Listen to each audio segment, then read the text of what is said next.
Aleluia, glória a Deus. Querido, quero convidar você a abrir a sua Bíblia no livro de Gênesis, no capítulo 45. Enquanto você abre aí, eu quero convidar o Natan para vir aqui, porque a gente viu um fantasma, né? Aqui não deu para saber quem é o Natan. E eu queria apresentar o Natan para vocês. Vou pedir para ele tirar a máscara para vocês verem quem ele é. Esse gatão, tá nervoso, só de estar aqui. Esse gatão é marido de uma gatona que estava cantando aqui, que é a Thalita. Gente, o Natan, ele é responsável por essa parte toda que nós vimos aqui. Às vezes você vê a letra da música passando aqui, você vê as fotos nas nossas redes sociais, você vê o pessoal tirando foto aqui. Os vídeos que nós fazemos é feito pela comunicação. E a comunicação é uma parte de evangelismo também. E nós estamos sempre precisando de voluntários. Então, se você tem habilidade com vídeos, você gostaria de nos ajudar com as fotos, né? Se você gostaria de nos ajudar, de repente, a fazer a captação, tem alguém lá atrás, filmando o culto. Gente, nós temos tantos testemunhos, né? Tantos testemunhos de pessoas que nos assistem pelas redes sociais, pessoas que são livres de depressão, pessoas que são curadas, que são restauradas, por causa de um tempo que alguém dedica para estar filmando o culto, por causa daquilo que nós fazemos, da maneira que nós conseguimos alcançar através das redes sociais. Então, o Natan, ele é responsável por essa área aqui da comunicação. Nós temos o Tiago também, que faz as nossas artes. De repente, você tem habilidade de fazer arte. As artes que nós postamos nas redes sociais. Então, tem lugar para todo mundo, você pode servir em algum lugar. E eu quero desafiar você a não ficar apenas assistindo, a não ser apenas um espectador, mas você realmente fazer parte. Então, quer saber mais, né? Não precisa ir para o balcão de informação, pode falar com o Natan, né? O Natan, ele fica escondidinho lá atrás normalmente, mas você pode procurar ele, fala com ele, fala, olha, eu quero ajudar, eu quero ser um evangelista através das redes sociais. Amém? Obrigada, Natan. Você achou aí, Gênesis capítulo 45, nós vamos ler a partir do versículo 4. Disse José a seus irmãos, agora chegai-vos a mim. E chegaram-se. E então disse, eu sou José, vosso irmão, a quem vendestes para o Egito. Agora, pois, não vos entristeçais, nem vos irriteis contra vós mesmos, por me haverdes vendido para aqui. Porque para a conservação da vida, Deus me enviou adiante de vós. Porque já houve 2 anos de fome na terra, e ainda restam 5 anos em que não haverá lavoura nem colheita. Deus me enviou adiante de vós para conservar vossa sucessão na terra e para vos preservar a vida por um grande livramento. Assim, não foste vós que me enviaste para cá, e sim Deus, que me pôs por pai a Faraó, e senhor de toda a sua casa, e como governador em toda a terra do Egito. Amém? Você quer que o Senhor fale com você nessa manhã? Eu também. Então nós vamos pedir isso para Ele. Feche seus olhos. Pai, nós queremos te louvar e te agradecer. Que honra nós temos de estarmos nessa casa. E Senhor, nós estamos aqui por Tua causa, e nós queremos Te ouvir. Pai, libera do céu uma palavra ao nosso coração. Senhor, que haja uma palavra rema nesse lugar, que haja uma atmosfera de uma palavra revelada. Que todo homem, que toda mulher, que todo adolescente, que toda criança que está neste lugar, todas as pessoas que estão nos assistindo, possam ser ministradas por essa palavra que só o Senhor pode dar e pode fazer. Eu, Senhor, quanto a mim, eu declaro a minha dependência do Teu Espírito Santo. E eu te peço, flua, Senhor, através de mim. Não segundo o que eu posso fazer, mas segundo o que o Senhor pode fazer. Que essa palavra possa chegar em lugares aonde as minhas palavras não conseguem chegar. Eu te peço e eu te agradeço no precioso nome de Jesus. Amém? Eu quero começar a ministração dessa manhã fazendo uma pergunta. Obrigada, Lu. Eu quero fazer uma pergunta para você, e essa pergunta é: o que é que te desestabiliza? O que é que normalmente quando acontece te para, te desestabiliza? Você sabe que existe uma expressão por aí que diz que o elo uma corrente é tão forte quanto o seu elo mais fraco. Vou repetir.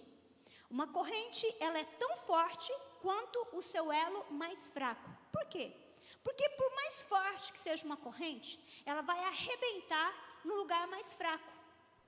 E quando nós lemos uma história como essa, né, como essa história de José, nós vemos a história, nós estamos lendo o final, quase o final da história, mas teoricamente o final de tudo aquilo que aconteceu com José. E a gente descobre aqui um vencedor, um homem que chega e fala assim, olha, Deus me colocou por pai de Faraó. E a gente adora final de filme, né, gente? É o ápice, é o melhor momento. Mas, na verdade, nós estamos lendo a história de um vencedor, porque ele venceu as circunstâncias da sua vida e ele não se deixou parar.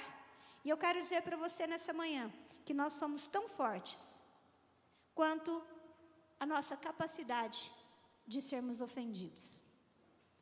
Nós somos tão fortes quanto a nossa capacidade de ser ofendidos. Então, o que nós lemos aqui na história de José é a história de um homem que não se deixou roubar, que não se deixou ferir, que não se deixou parar. Quando nós lemos a história de José, quando nós vemos esse posicionamento de José, nós descobrimos a história de um homem que passou por muitas coisas difíceis, coisas ruins. E nós precisamos entender que na nossa vida vão acontecer coisas boas e coisas ruins. Jesus diz lá em João 16:33, no mundo tereis aflições, mas tem de bom ânimo, porque eu venci o mundo. Então Jesus está falando assim, vocês vão passar por aflições, vocês vão passar por ofensas, vocês vão ser injustiçados. Agora, algo que eu quero que você guarde no seu coração, é que não é o que acontece conosco que define a nossa caminhada. Não é o que acontece conosco que define a nossa caminhada. É o que nós fazemos com o que acontece conosco. É isso que vai definir a caminhada e é isso que vai definir o nosso final, aquilo que nós vamos fazer. Muitas vezes nós vamos nos frustrar no decorrer da vida e acredite, isso é comprovado. As maiores frustrações, as maiores decepções, as maiores ofensas, as maiores feridas, as maiores injustiças que acontecem na nossa vida, acontecem pelas pessoas que estão mais perto de nós. Sabe por quê? Porque nós estamos mais propensos a sermos feridos por essas pessoas, nós estamos abertos. Então, quando alguém perto de nós mente sobre nós, fala mal sobre nós, quando acontece algo dessa magnitude, nós tendemos a nos frustrar. E sabe o que acontece? A gente para. A gente, ao invés de seguir a nossa caminhada, a gente para. Porque as feridas, elas nos param. Mas nós precisamos entender que ninguém tem o poder de nos ferir se nós não permitirmos. Sabia disso? Que ninguém tem o poder de ferir você se você não permitir. As pessoas podem fazer o que quiser.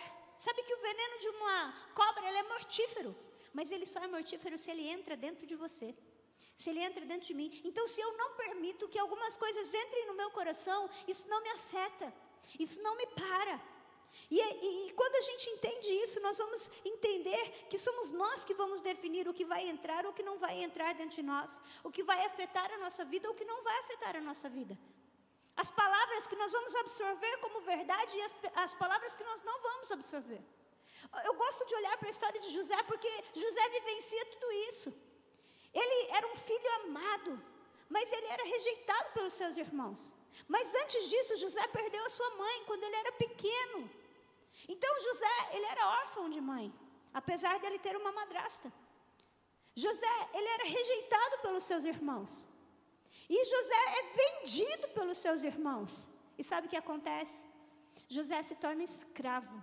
Um filho amado se torna escravo. E depois, teoricamente, ele poderia colocar a culpa daquilo que ele estava vivendo nos seus irmãos. Ele podia dizer, eu só estou aqui hoje por causa dos meus irmãos.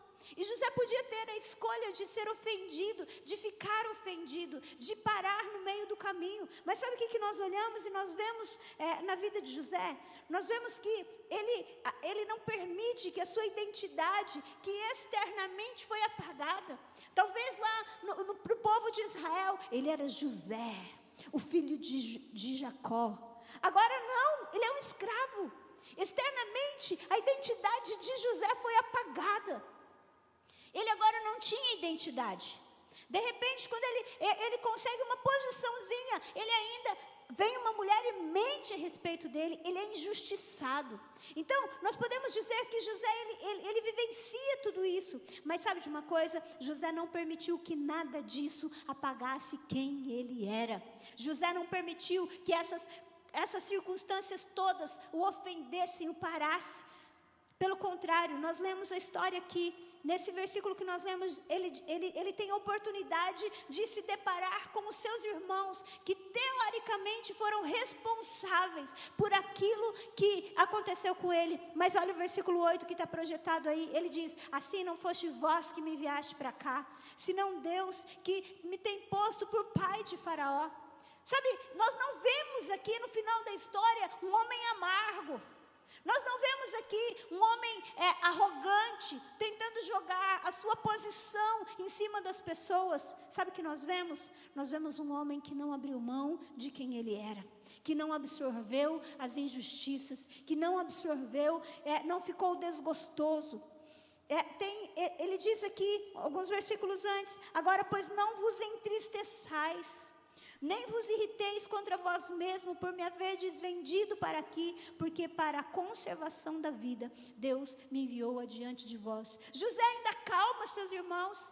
Ele dá um jato de segurança, de confiança. Ele fala assim: não se irritem contra vocês, não se entristeçam contra vocês, porque ele sabia da consciência que eles teriam, do peso que eles teriam na consciência por isso. Mas o que José diz? José fala: não se entristeçam, porque foi Deus.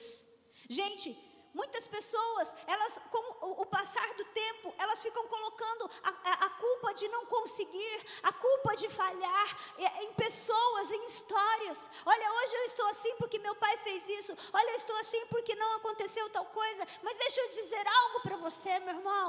Você é tão forte, você vai ser tão forte quanto a sua capacidade, quanto a sua habilidade de permitir que coisas entrem ou não dentro de você. Agora olha que coisa interessante, não tem vingança nas palavras dele. Romanos capítulo 12, verso 22, nos mostra qual foi a escolha de José. Verso 21, Romanos 12, 21, abre aí, marque esse texto na sua Bíblia, não importa se sua Bíblia é de física, ou se ela é aí num aplicativo, marque isso aí. Está escrito assim, ó: não te deixes vencer do mal, mas vence o mal com o bem. Romanos 12, 21. Não se deixem vencer do mal, mas vence o mal com o bem. Agora, olha que coisa interessante. Nós podemos olhar para José e achar que José tinha ou não tinha o direito de se sentir ofendido com o que seus irmãos fizeram, sim ou não? Me ajuda aí. Ele tinha o direito de se sentir ofendido, sim ou não? Sim. O que aconteceu com ele foi uma justiça ou uma injustiça? Injustiça, sim. Ele tinha o direito de se sentir desgostoso, frustrado com os seus irmãos? Sim ou não? Sim. Só que, sabe o que acontece? José, ele olha para frente. Ele busca em cada desafio uma oportunidade para entender o que Deus está propondo para ele. E é muito interessante a gente olhar para isso. E sabe que a palavra ofendido, ela significa tudo isso que eu falei aqui. Uma pessoa ofendida é uma pessoa que se sente injustiçada, desgostosa, frustrada e, acredite, ferida. Uma pessoa que se sente ofendida, ela se sente ferida. E as feridas, elas nos param. Quando a gente se sente desgostoso, a gente perde o ânimo de seguir a caminhada, sim ou não? Sim. Isso pode acontecer com a nossa família, pode acontecer com as circunstâncias. Mas José, ele não ficou ofendido. Então, nós podemos dizer que José, ele entendeu que ele podia sofrer a ofensa, mas ele não precisava aceitar que a ofensa determinasse quem ele seria. Por isso que eu quero dizer para você, você é tão forte quanto a sua capacidade de ser ofendido. Por quê? Porque quando nós somos ofendidos, nós aceitamos a ofensa. Você sabe que existem algumas traduções do Pai Nosso que dizem assim: perdoa as nossas ofensas, assim como nós perdoamos aqueles que nos têm ofendido. Então, nós estamos o tempo todo precisando dizer isso para o Senhor: Senhor, me perdoa. Ofender, então, é ferir. E nós precisamos perdoar aqueles que também têm nos ofendido. Porque quando nós fazemos isso, querido, nós seguimos a vida. Sabe, o perdão não tem nada a ver com você, o perdão não tem nada a ver comigo, o perdão tem, aliás, perdão, o perdão não tem nada a ver com o outro, o perdão tem a ver conosco, com quem libera o perdão. E quando nós não perdoamos, e quando nós não seguimos, nós vamos ficar presos no passado, e a gente para de correr a carreira que nos está proposta. Gálatas capítulo 5, versículo 7 ao 9, Paulo, ele fala algo muito interessante para os Gálatas. Gálatas capítulo 5, versículo 7 ao 9, ele diz assim, corrieis bem, quem vos impediu, para que não obedeçais à verdade? Olha isso, vocês estavam correndo tão bem, vocês estavam indo bem, o que aconteceu? Por que vocês pararam? Olha o versículo 8 e 9, vamos a 8 e 9. Esta persuasão, ou seja, essa influência, não vem daquele que vos chamou. E o versículo 9 diz, um pouco de fermento leveda toda a massa. Se você receber um pouquinho disso dentro de você, você vai parar a corrida para a qual você foi chamado.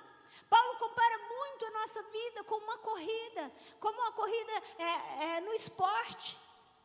Paulo, ele diz isso e ele vem falar para os Gálatas, vocês estavam indo tão bem. Eu quero dizer para você nessa manhã, Deus tem uma corrida proposta para mim e para você. E se nós não entendermos isso, nós vamos aceitar algumas armadilhas de Satanás para nos parar no meio do caminho. E muitas vezes essas armadilhas vão ser ofensas.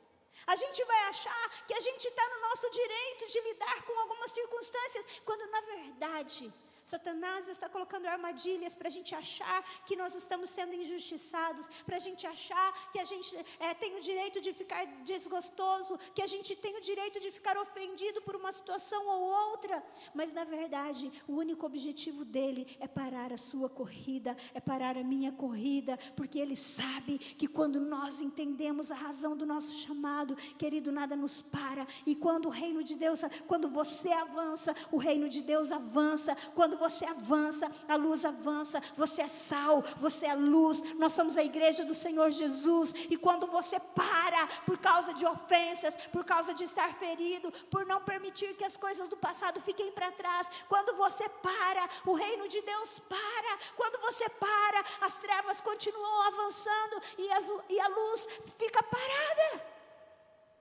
Você entende? Corrieis bem, quem vos impediu?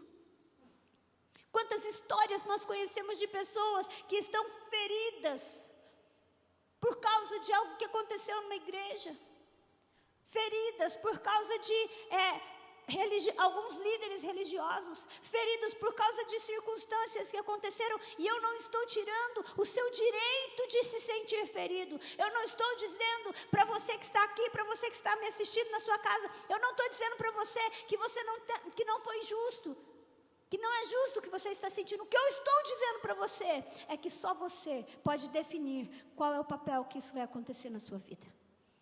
Só você pode definir qual é a importância que isso vai ter na sua vida. Mas você precisa entender algo. Aquilo que você aceitar para colocar dentro de você vai definir se você vai correr ou se você vai parar. Corrieis bem? Quem vos impediu? Quem foi? Porque um pouco de fermento, um pouquinho só do que você colocar dentro de você, vai levedar toda a massa. José tem uma história de vitória no final da sua vida, porque ele não deixou esse fermento entrar no seu coração. Era justo? Era, mas eu abro mão disso, porque eu vou seguir em frente. Sabe, nós precisamos aprender o poder que nós temos. O poder que nós temos de decidir o que nós vamos fazer. Muitas vezes nós não percebemos